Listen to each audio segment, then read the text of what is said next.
Hello everyone, welcome to a new episode of the Dutch Yankee YouTube channel. My name is Dylan Richardson and I'm the co-founder of Weconnect.chat, and in these videos I want to share my journey into running and growing a bootstrapped SaaS business and investing your time and money in an effective way. So I talk about meditation, but I also talk about crypto investing. But in this video, I don't want to talk about those things. I want to talk about focus, but I want to talk about focus on your business. And what I often find and what I often see is that a lot of entrepreneurs are struggling with finding the right area to focus on because there's so many things you can do, but there's so much limited time. So before we dive right into this subject, please subscribe to this YouTube channel if you haven't already. That would make me very happy, because that would increase my subscriber account and it will get you notified when there's a new video. So let's just dive right in. Don't want to waste too much of your time. So there is the Miro board. And what I created here is it's not my creation. Actually, this is my creation, but the funnel that you see here, that is of course existing, and it's coming it's coming from growth hacking. And growth hacking is something that I don't like the word hacking, but growth marketing is something that I'm very passionate about, and that helps me grow my business. And this funnel has been one of the key things that helps me to know where to focus on. So let me explain why. So it all starts here with having product market fit, because before you have product market fit, first, the most important thing, of course, is having product market fit. So if you're a tech startup like myself, that means that you need to have a sample of users that will miss your product if it leaves. And the ideal amount is that it's more than 60%. So they would feel a negative emotion if if the product that is there would leave. So they are benefiting. You're actually helping them you're giving them a positive emotion, your product. So it will give them a negative emotion if you would leave 60%, and you want a big enough sample. The sample size, I'm not too strict on that. That should be as big as possible. If you're in B2C and if your target audience is very big, then big sample. If you're in B2B, it could be a bit smaller.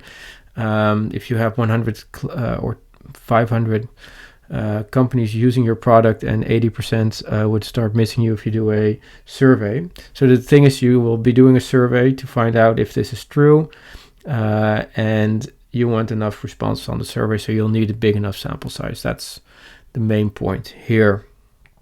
So if you have this, so let's just add a little bit on to it. You're going to say yes, yes, then that's green. Then we can continue to the pirate funnel, and let me just put that one here as well, and let's see if I can.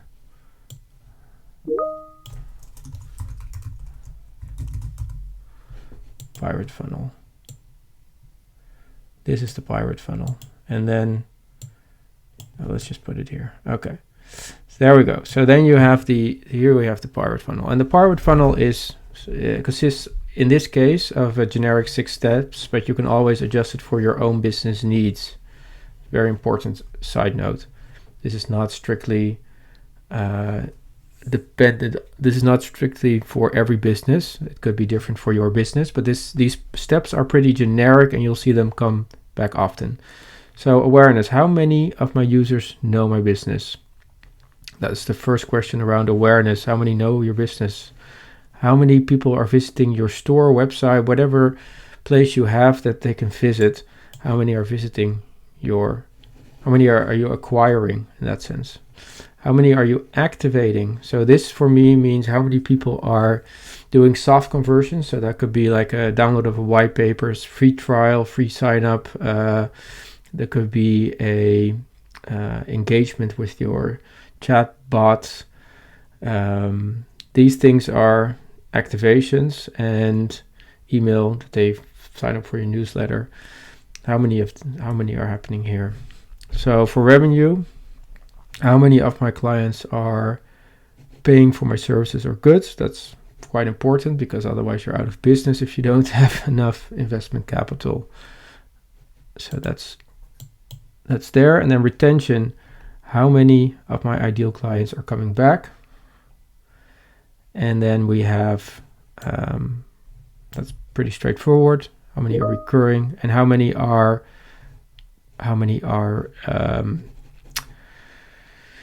referring my business to others, so they're so happy, or you're giving the right incentives to refer. That is another way to help users refer. So I just created here an example. Let's say you have 1 million companies. This could be users. I think it's more realistic in this scenario, with this volume. So 1 million users, 400,000 users are acquired, 30,000 users are activated, and then 20,000 are paying, 15,000 are coming back, and 500 are referring my business to others. So how do I know where to focus on with these metrics in mind? So it's also important that I would also add that here. Data is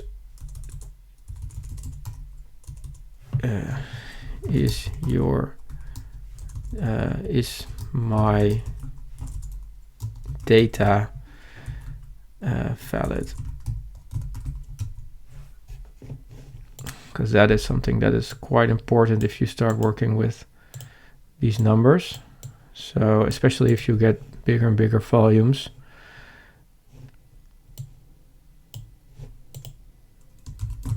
We want that to be yes as well. So put that here. Put this one here. Like this. And then, there we go. Okay, is my data valid? Yes. Do I have product market fit? Yes. Pirate funnel. And then we go. Get these numbers right. So,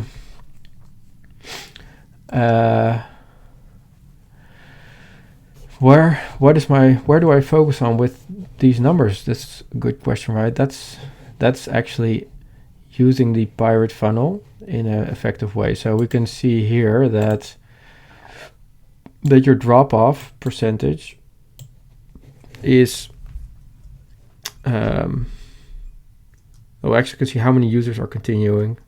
So 40% is going through the funnel.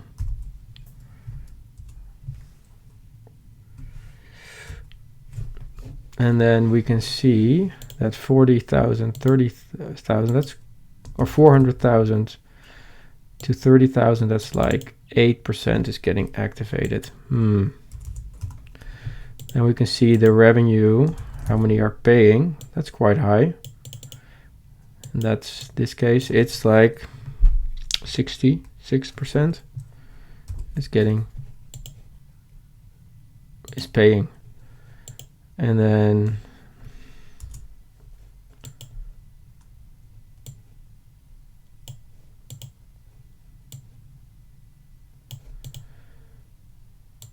like this. Okay.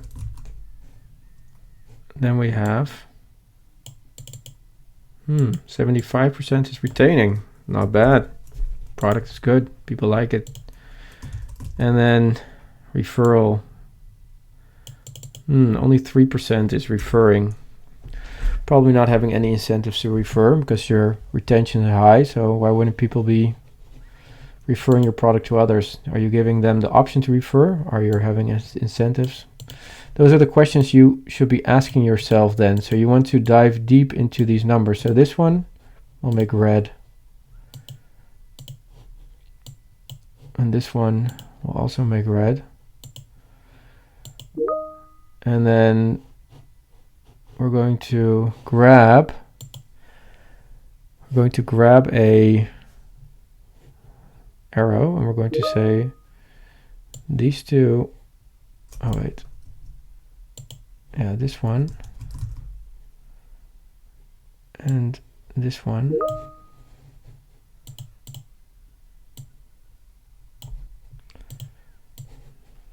These two are my bottleneck.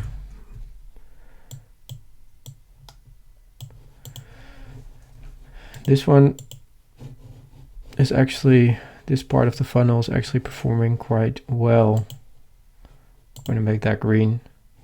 I'm going to grab an arrow here and we're going to say, this is your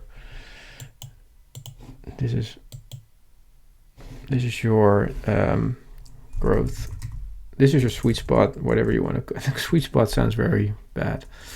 This is your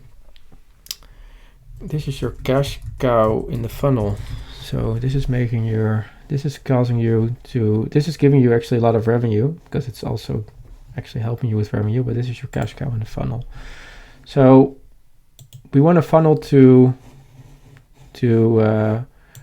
grow effectively. So we don't want to have people drop off. So that these low percentages are causing a lot of users to are causing you to fail, and we want to look at not fail. That's the wrong word, but they're costing you users potentially because you have product market fit. And if you're acquiring so many users, but they're only activating 30,000, but they're also happy, that's the story that's being told here, then you could assume that these 400,000 users, that there are ways to activate them in a better way. So what we're going to do is we're going to create,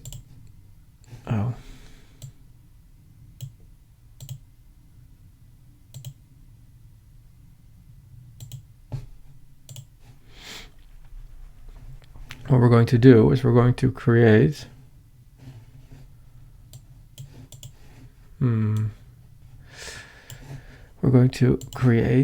a experiments. These are your tactics. So this is a strategy that you can have, a framework, can be part of your strategy on how to grow your business. And then you have experiments that you can do to activate more users. So what can we do?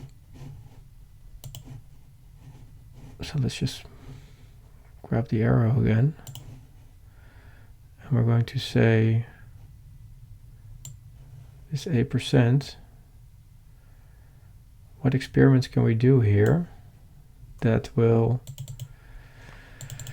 What experiments can we do here? So let's just think about ways to activate more users. So we could say shorter or longer trials.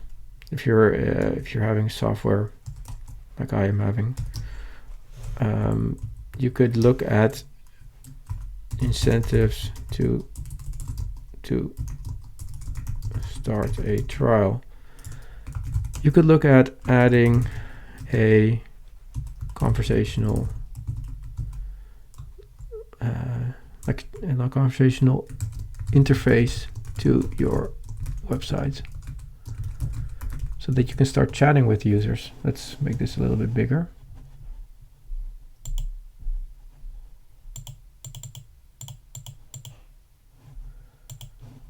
Okay, perfect. So these are things that you can do to improve your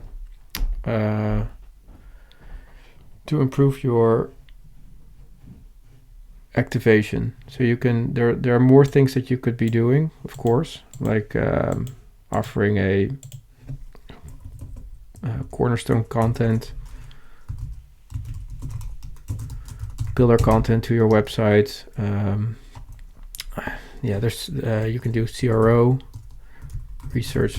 So what you want to do, these are experiments, but actually before we dive into the experience, we want to know, of course, the reason why this is your failing point. So actually I skipped a step in all my enthusiasm, and now I'm not going to let that happen again. So let me just write down, so research.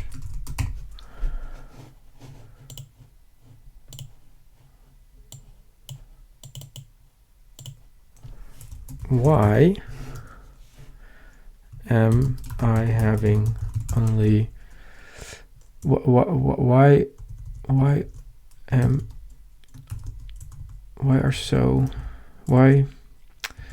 are only 8% of my users activated? So this could be, so this is something you need to dive into the data. So this could be quality of your traffic. This means possibly that your acquisition numbers are not that valid. So that's something. But it could also mean no trial period. This could mean, so you can dive really deep into this, like no supporting content, no training, no supporting content. Like these are things that you can research, and you'll find out reasons why you're not activating enough users, and then you can start experimenting. So that's the next phase that you want to go through. So when you have this covered, you'll know what your so you know your bottleneck. You're researching why this is your bottleneck, and from this research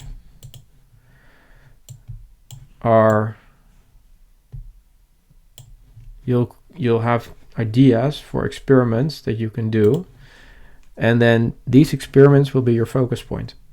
So, and you don't have to call them experiments, you can also just call them tactics, but the things that you will be doing to improve this number, and everything else that you're not doing to improve this number is not growing your business.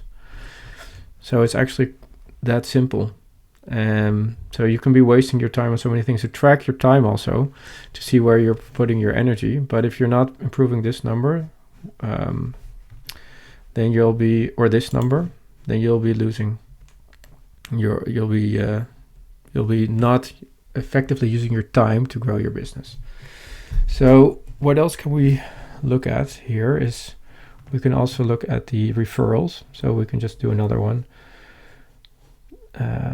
So we're going to draw another line from here to here, doesn't matter. And we're going to say, grab another one of these. What are reasons that you're not referring any customer? I already mentioned them, of course, but what could be reasons?